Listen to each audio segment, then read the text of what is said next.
Assalamualaikum warahmatullahi wabarakatuh. Perkenalkan, nama saya Cindy Priscilia dari kelas 12 IPS 1. Di sini saya akan menjelaskan tentang aspek-aspek ketimpangan sosial. Ketimpangan sosial terbagi menjadi 3. Yang pertama aspek ekonomi, yang kedua aspek sosial, dan yang terakhir aspek politik dan hukum. Nah, pertama kita akan membahas tentang aspek ekonomi dulu. Dalam aspek ekonomi, penyebab ketimpangan sosial terjadi karena ada 3 faktor.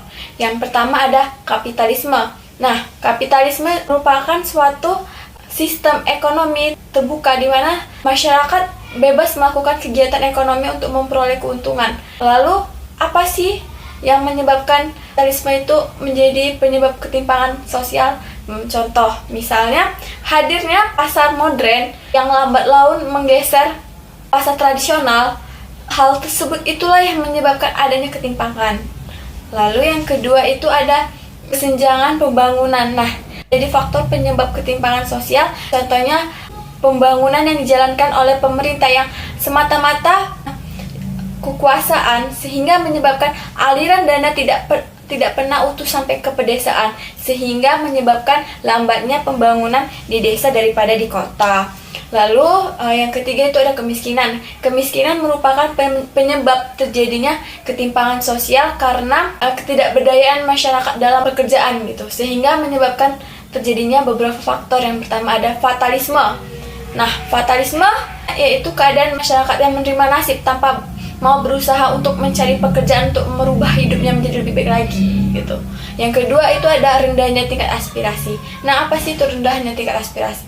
Rendahnya tingkat aspirasi itu keadaan masyarakat miskin yang cenderung minder gitu dengan keadaan perekonomiannya gitu.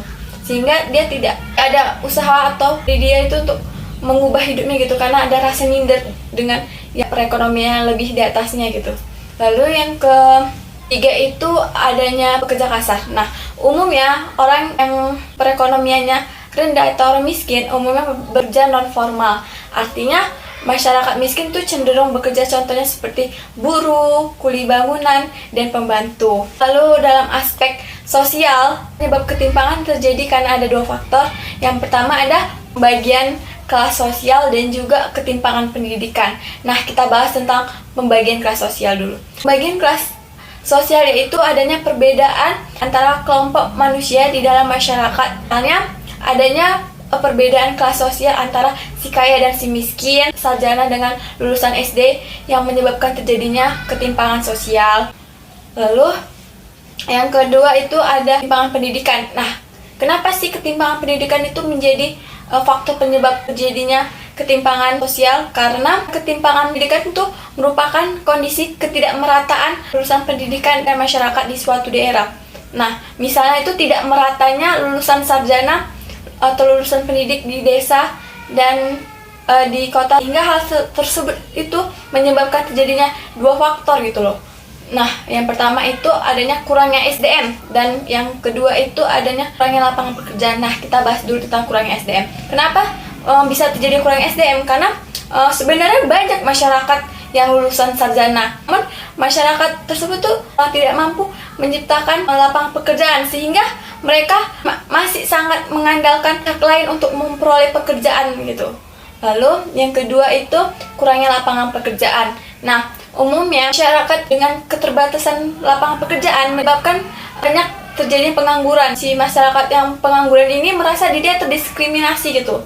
Nah, hal tersebut itulah yang menjadi ketimpangan sosial. Lalu yang ketiga itu ada dalam aspek politik dan hukum. Nah, dalam aspek politik dan hukum, ketimpangan sosial terjadi karena ada 2 faktor.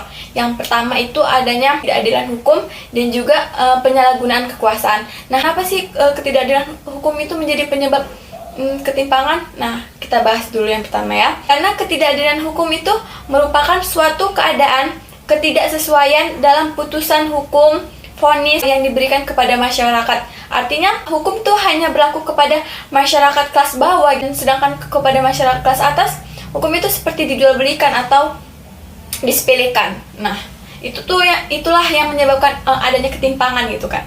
Ada ketidakadilan. Contohnya itu kayak kasus Nek Asyani yang berusia 67 tahun. Dia mencuri pohon jati yang divonis 1 tahun penjara dan juga denda sekitar 500 juta. Nah, sedangkan masih banyak kasus yang lebih banyak kerugiannya, namun belum ada penanganan yang jelas gitu. Dari hal tersebut kan kita bisa lihat adanya ketidakadilan gitu kan, adanya ketimpangan sosial. Nah, lalu yang kedua itu ada penyalahgunaan kekuasaan. Itu tindakan melanggar hukum yang dilakukan oleh anggota resmi yang merugikan negara gitu. Contohnya itu tadi kayak ada korupsi kan, korupsi, kolusi, dan juga nepotisme. Contoh korupsi yang dilakukan oleh anggota resmi itu kasus KPK resmi yang menetapkan Bupati Supyadi sebagai tersangka atas kasus korupsi penerbitan UKM itu yang tercatat merugikan negara sebanyak sekitar 5,8 miliar. Nah, dari situ contoh dari korupsi yang dilakukan oleh anggota resmi yang merugikan masyarakat. Itulah sekian dari presentasi saya. Bila saya ada kesalahan, mohon maaf. Assalamualaikum warahmatullahi wabarakatuh. Selamat pagi.